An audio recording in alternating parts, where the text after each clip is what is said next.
Good day, I'm Stacey Ann Smith and this is your JIS News for Wednesday, October 28. The World Bank has named Jamaica one of the most improved economies in which to do business globally in the newly released Doing Business Report 2016.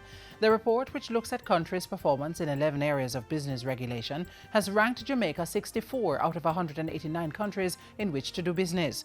This is the highest rank achieved by any Caribbean country.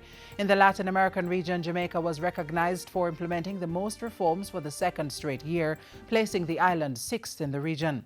Industry Minister Anthony Hilton has welcomed the news, saying the report is a reflection of the tremendous work being undertaken across government to facilitate the growth of businesses and the attraction of new investments, both locally and overseas. A special unit is being set up in the Ministry of Health to monitor both private and public sector facilities for newborn babies. This is in keeping with the United Nations Every Newborn Action Plan, a call to action 2014. The Health Minister told Parliament that the unit would be headed by neonatologist Dr. Michelle Ann Richards-Dawson and include Drs. Jacqueline Bisesa-McKenzie and Simone Spence, with support from the Ministry's epidemiologist Dr. Karen Webster and the Chief Nursing Officer. The establishment of the unit is in response to the outbreak of the Klebsiella and Serratia infections, which have caused the deaths of 19 newborn babies at the Cornwall Regional Hospital and the University Hospital of the West Indies. Dr. Ferguson said investigations indicate that the extent of the outbreak was caused by a breakdown in the reporting system. As a result, he said 2 persons had been separated from their positions, while investigations continued to determine any further culpability. He meanwhile expressed condolences to the affected families. We recognize that this is a traumatic experience that the parents and families have undergone as a result of the loss of their loved ones.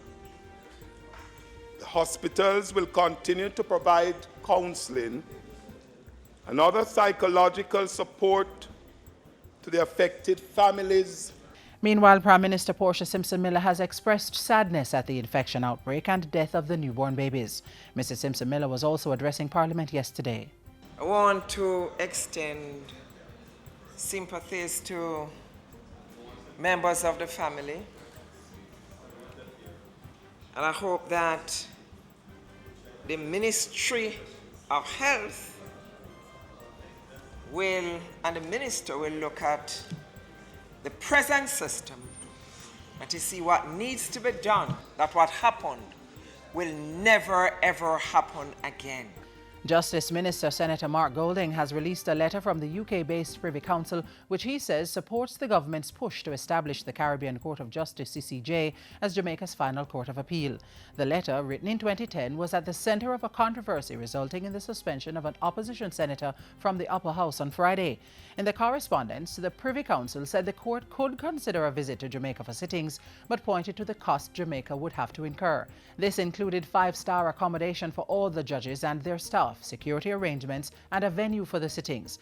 That letter was in response to an invitation from a UK attorney written on behalf of the then Attorney General Dorothy Lightburn. In a statement Tuesday night, the Justice Minister described the cost to host the Privy Council as considerable and pointed to the cost of the CCJ sittings for the Shanique Myrie case, which were largely covered by that court. Besides the cost, Senator Golding argued that local sittings would not be a priority for the UK law lords, since their priority was to domestic UK appeals. Senator Golding reiterated his call on the opposition to move past the events in the Senate last week and resume the debate on the CCJ bills. The 3 CCJ bills will establish the regional court as Jamaica's final appellate court, replacing the UK-based Privy Council, which government says will give Jamaicans greater access to their final court. In the meantime, Senate President Floyd Morris says the CCJ debate is likely to continue at the sitting of the Upper House on Friday, October 30. He says the debate's continuation will be considered under advisement in light of Senate opposition members' possible withdrawal from the proceedings.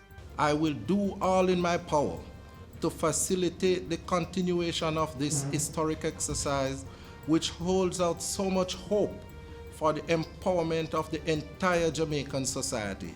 The Senate President was speaking at a media briefing at Gordon House on Tuesday to address the debate and his suspension of opposition Senator Marlene Malahoo Fort for her failure to submit a copy of a letter he had requested. Senator Morris said the suspension would be lifted once the senator delivered the letter to his office and the clerk of the Houses of Parliament, either by email or in person. And finally, the Agriculture Ministry is looking to a locally developed sorrel harvesting machine to help Jamaica grasp a greater share of the global sorrel market. The machine, which has been developed and patented by St. Elizabeth Farmers and the directors of Turner Innovations Limited, Oral and Alison Turner, was formally launched at the Agriculture Ministry on Tuesday. The demand for sorrel on the global market has risen significantly over the past 14 years, but Agriculture Minister Derek Kelly says the high labour costs for harvesting the produce had hampered previous efforts to increase production. The new machine is expected to cut the duration for de-seeding sorrel by at least 50%, reducing manpower needs from 10 to 1 labourer per session. For too long, farmers who have to try and survive and eke out a living have found it very difficult to really make money out of what they do because of the methods that they have had to employ in the past. And it is really a brilliant idea that has come to fruition to introduce this machine here today that will help the farmers to reduce costs and indeed increase their take. The Turners were given a grant from the Development Bank of Jamaica to improve their 2013 patent for the harvester. The machine will be undergoing field testing among local sorrel farmers to determine its efficiency.